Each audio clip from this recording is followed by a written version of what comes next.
Hey guys and gals, Never here for Drake Wayne Gaming. 70 miles for the gaming drag today. I'm coming back at you another Let's Play episode of that threw me off. It's really late. Another episode of Santa Lucia, Nate's Path. Anyway, let's go ahead and jump right back into it, shall we? Alarm chain, you were up, and let's go. How about you, Chris? Hey, god damn it. 1 second, y'all. Alright, y'all, we're back. Discord is muted. Okay. Are you gonna be able to make it? Judging by the expression on his face, it doesn't look like a yes. Snipe. Okay. Oh, snipe. Well, I'd love to go, and I'm really happy you invited me, Nate. But I don't think I can accept this.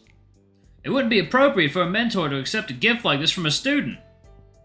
Man, the mentor code of conduct is insanely strict if that's the case. Well, I'm sure they restricted us for a reason. The longer we go, the more disillusioned I get with the whole mentorship program. They probably don't want students thinking they can get good grades if they give their mentors free stuff for something like that. Nate thinks on it for a second.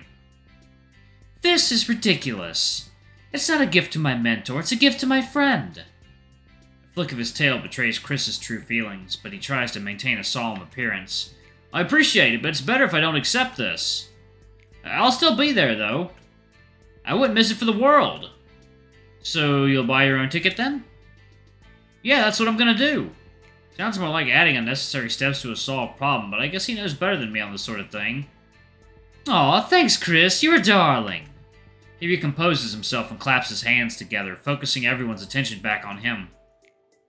Well, let's finish this up with lab, yeah?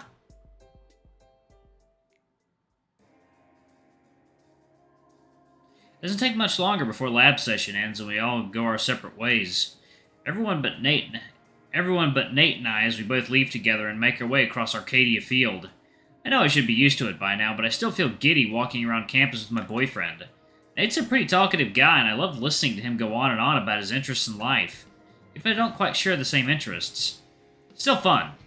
Halfway down the path, Nate grabs both my hands and does a little twirl to face me. Oh, right. There's something I wanted to ask. Well, what's up?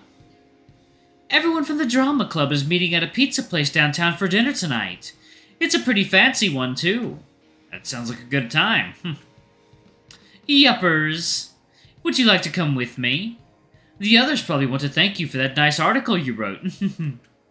Well, I mean, I'm not how should I put this? I don't want to be a bother, especially if they don't expect me and all.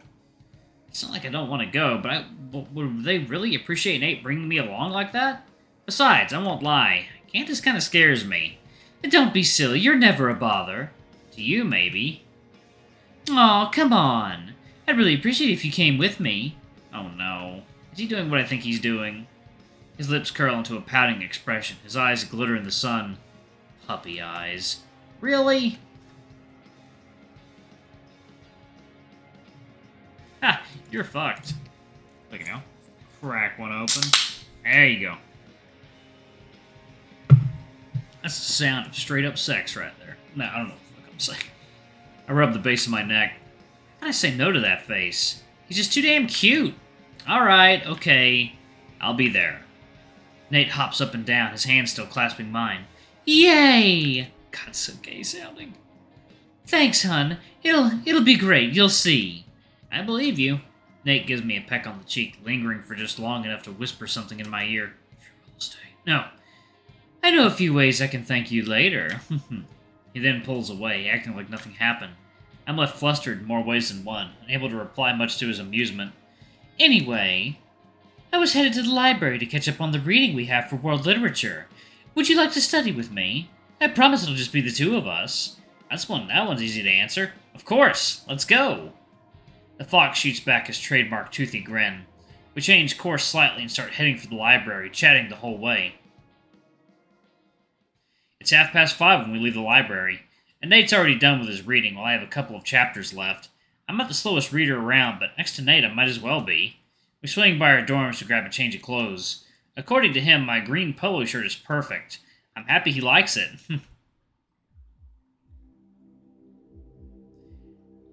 We're at the door and walking to the pizzeria by 6. So, how far is this place? Oh, it's not too far. It should be only about 15 minutes away from campus. That's not bad.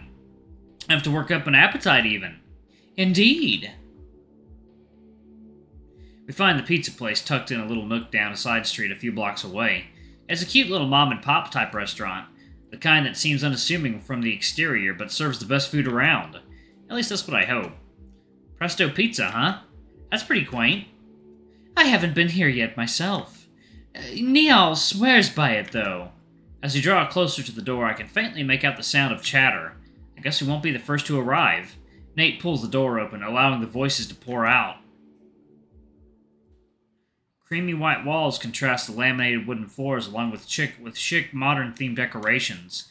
It's a lot brighter in here than I expected, too. Several portraits hang on the walls of the restaurant, telling the history of a family that has lived in the United States for about as long as it has existed. Finding our group proves to be of no challenge, as the small restaurant seems ready to burst with the amount of people stacked together inside. I lean closer towards my boyfriend. We might be the last ones here. We're missing a few others, don't worry. Several tables are gathered together across the center of the restaurant, forming a long line around which close to 20 people are sat.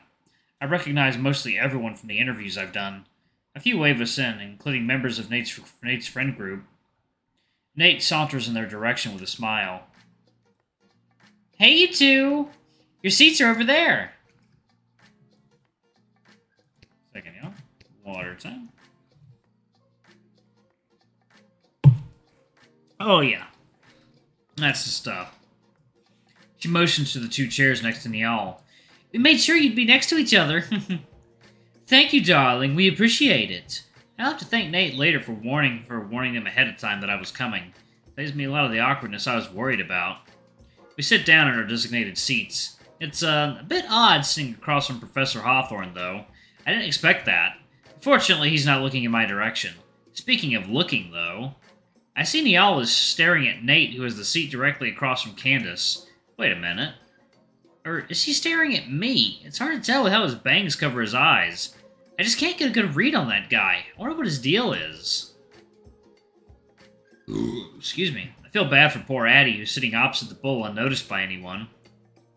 The brief silence that fell around us while we were sitting down is cut by Professor Hawthorne, who addresses me directly. It is a pleasure to have you with us tonight, Mr. Rivers. No, the pleasure's all mine. With a shake of his head, the lanky wolf gets up from his chair. I do believe some congratulations are in order. Oh no, don't tell me he's gonna... Does everything have to be theatrical with these guys? By now, it's safe to assume everyone's had a chance to read the article Mr. Rivers wrote about us. Conversations around the table die out as they listen to their professor. While it's not uncommon for students to write articles about the club for the school newspaper, I do have to admit yours was a particularly shining one. He offers an open-palmed hand in my direction. I think we can all agree Ben deserves our utmost thanks and our most profound gratitude. I scratch the back of my head, letting out a nervous chuckle. Really putting me on the spot here, dude.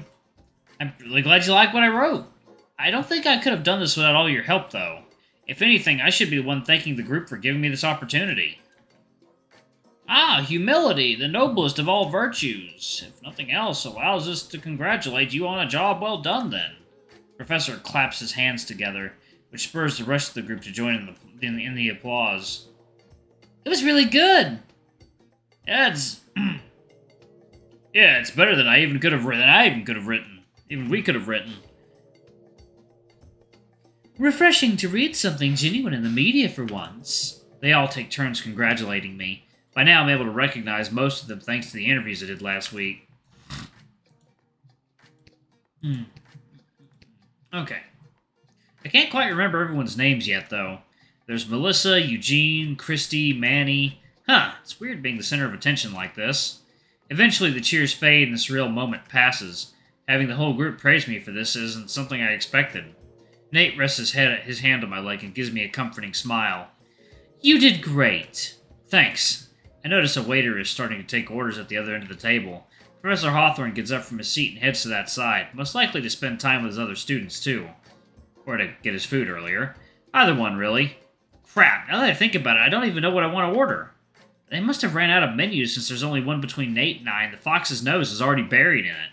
Mind if I take a look at what's on offer? Not at all. I scoot closer to my boyfriend, peering over his shoulder at the extensive and colorful menu on display. I didn't think there were that many types of pizza. It's just different combinations of toppings. What do you usually order? I don't eat pizza that often, actually. I guess I like the one with pineapple on top. Oh, Hawaiian. I love those too. A snort coming from the left draws my attention to Niall, who seems offended for some reason. Really? You guys like Really? You guys like Hawaiian? I can't stomach that stuff. He pats his stomach a couple times. And you see how much I can pack away, right? Pineapple and tomato just don't mix, in my opinion. And besides, it's not even Hawaiian. It was some guy in Canada who came up with the recipe and named it. Much to our surprise, the bull goes on an unsolicited rant about the nature of pizza and pineapple. Addie seemed interested in the conversation, especially compared to Candace, who isn't paying much attention to what's currently going on at the table. Well, I never said it was my favorite or anything. What's your favorite type of pizza, Niall? Nate seems less than impressed by the bull's reaction and tries to change the flow of the conversation. My favorite type? That's gotta be meat lovers. Can't get enough of it when it's on the table. He turns towards the lioness. What's yours, Candace? She lifts her nose from her phone. I don't think she even knows what we're talking about. Sorry, but meat lovers doesn't sound appetizing to me at all. I actually like Hawaiian pizza, too. I just switch out the ham for jalapenos. Oh, she was paying attention. Niall's expression is a mixture of shock and regret, but he wishes he'd kept his mouth shut. Can't say I feel too bad for him after that weird rant he had. Switching ham for jalapenos? I'll have to try that. I think I'll end up ordering that when the waiter comes around. I usually prefer a veggie pizza, but I think tonight calls for something a little more festive. How about you, Addie? I think I'll go for meat lovers myself. Those are pretty good, right, Niall? Yeah. Alright, y'all, I'm gonna go ahead and go. I am dead tired. I love you all, and I'll see y'all in the next video. Bye-bye!